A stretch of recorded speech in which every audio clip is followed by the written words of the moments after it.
Welcome to SS fusion arts. இன்றைக்கி நம்ம Krishnan drawing பார்க்க போகிறோம். அதில் ஒரு சின்ன சேஞ்ச். இதில் ஃபேஸ் வராது. அவரோட கை, சுதர்சன சக்கரம், ஃப்ளூட் அண்ட் பீகாக் ஃபெதர் இதுதான் வரும். வாங்க எப்படி வரைகிறதுன்னு பார்க்கலாம். கிரிட் மெத்தட் யூஸ் பண்ணி தான் வரைஞ்சிருக்கேன்.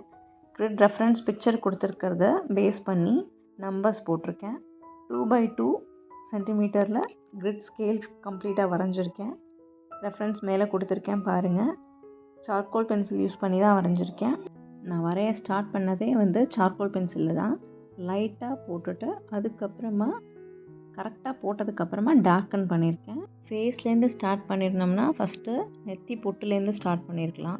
இது கை, அதனால் சுதர்சன சக்கரத்தை போட்டுட்டேன். ஏன்னா அது ஒரு சர்க்கிள் போர்ஷனில் வரும். அது நம்மளுக்கு ஃபிக்ஸ் பண்ணி மேலே போட்டுட்டோம்னா ஈஸியாக கை, ஃப்ளூட்டு, ஃபெதர் எல்லாமே சீக்வன்ஸாக எடுத்துகிட்டு வந்துடலாம். அதனால தான் நான் ஃபஸ்ட்டு எடுத்தோடனே சுதர்சன சக்கரத்தை ஆரம்பிச்சிருக்கேன். நீங்களும் அதே மாதிரியே ஸ்டார்ட் பண்ணி பாருங்கள். கையை ஸ்டார்ட் பண்ணிங்கன்னா சுதர்சன சக்கரம் போடுறப்ப கை மிஸ் மேட்ச் ஆகும். அதனால் இப்படி போட்டிருக்கேன். இந்த கிரிட்டில் எங்கே கரெக்டாக 4x2 ஸ்டார்ட் ஆகிருக்கு. அதே மாதிரி நானும் ஸ்டார்ட் பண்ணியிருக்கேன்.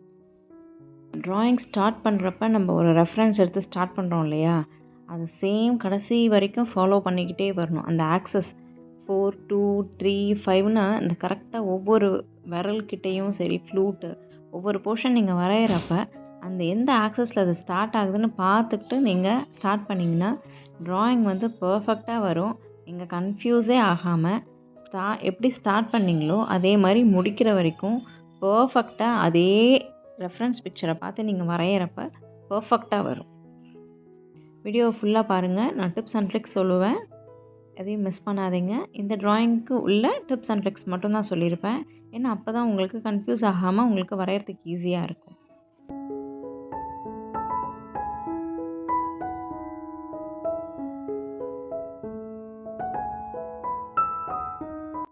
மயில் இறகுல முக்கியமாக இந்த நடுவில் வர போர்ஷன் கரெக்டாக அந்த ஹார்ட் மாதிரி போட்டுட்டு அவுட் சைடில் ஒரு திலகம் மாதிரி, அந்த திலகம் ஷார்ப்பாக வராமல் கொஞ்சம் பிளெண்டாக இருக்கணும்.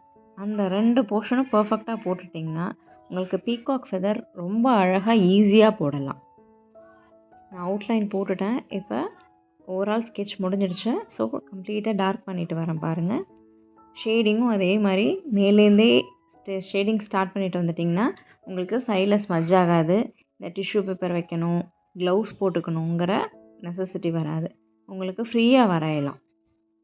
ஷேடிங் போர்ஷன் பார்த்திங்கன்னா இந்த கார்னர்ஸில் மட்டும் நல்லா டார்க் பண்ணிவிட்டு மீதம் இருக்கிற போர்ஷன் ஷேட் பண்ணணும். அப்போ தான் இந்த சக்கரம் சுற்றுறப்போ உங்களுக்கு எப்படி அந்த எஃபெக்ட் கொடுக்க முடியும் பார்த்திங்கன்னா இந்த மாதிரி தான் கொடுக்கணும்.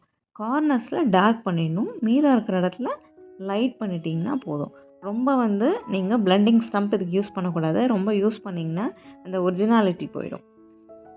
அதே மாதிரி தான் கைக்கும் ஷேடிங்லாம் ரொம்ப கிடையாது. எல்லா கார்னர்ஸ்லேயும் நீங்கள் பென்சிலை வச்சு நீங்கள் ஷேட் பண்ணிவிடுங்க.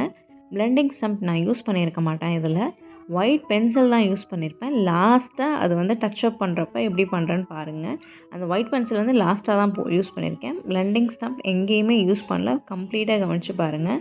இது ஹியூமன் ஃபிகர்லாம் வரைகிறப்ப பிளெண்டிங் ஸ்டம்ப்பை எல்லா இடத்துலையும் யூஸ் பண்ண முடியாது.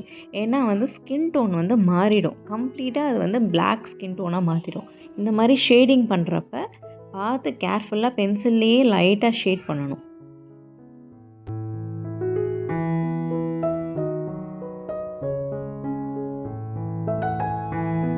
இந்த ஹார்ட் போர்ஷனில் ஃபுல்லாக ஷேட் பண்ணிடணும்.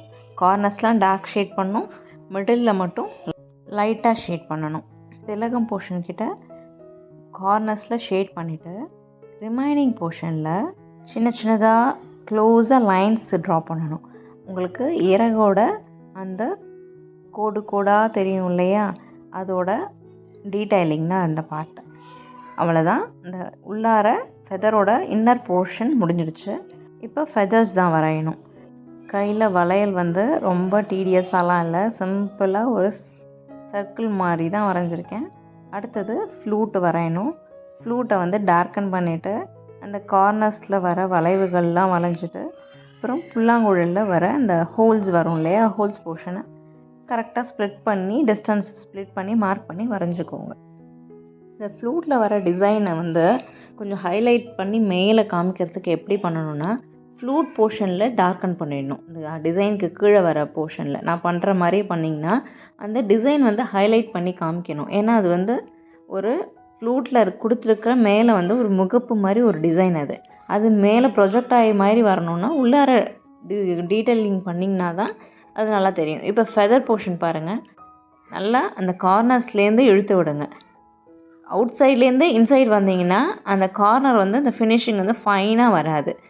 உள்ளேருந்து வெளியில் வரணும். நான் போடுற மாதிரி பாருங்கள், உள்ளேருந்து போடுறேன்.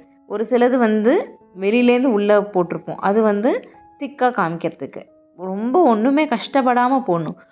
ஒரு ஃபெதர் பெருசாகவும் பக்கத்தில் சின்னது, பெருசு சின்னது அப்படி போட்டுட்டு ஃபைனலாக அந்த கார்னர்ஸில் பிளெண்டிங் ஸ்டம்ப் வச்சு நீங்கள் பிளெண்ட் பண்ணிட்டீங்கன்னா அடர்த்தியாக இருக்கிற மாதிரி காமிக்கும். இதுதான் ஃபெதரோட ட்ரிக்ஸே. இதுதான் உங்களுக்கு வந்து ரொம்ப காம்ப்ளிகேட் பண்ணியே வரைய வேண்டிய வேலையே இருக்காது.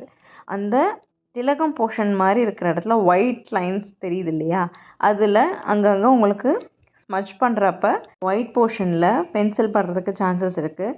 அப்போ என்ன பண்ணணுன்னா, ஒயிட் ஜெல் பென் இருக்கு இல்லையா, அதை யூஸ் பண்ணி அந்த பிளாக் போர்ஷனில் டீட்டெயிலிங்கை வந்து கரெக்ட் பண்ணணும். அந்த ஃப்ளூட்டோட ஷேடோ பார்ட் வரத்துக்காக நாங்கள் ஷேட் பண்ணியிருக்கேன்.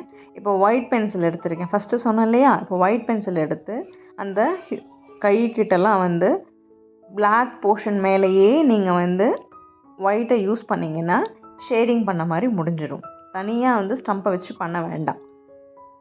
மயில் இறகுக்குள்ளார பாருங்கள், இந்த ஒயிட் ஜெல் பெனை வச்சு டச்சப் பண்ணிட்டோம்னா எரேஸ் பண்ணுற வேண்டிய வேலை வராது. எரேஸ் பண்ணிங்கன்னா அங்கங்கே எரேஸ் ஆகிடும், பார்க்க டிசைன் சொதப்பிடும்.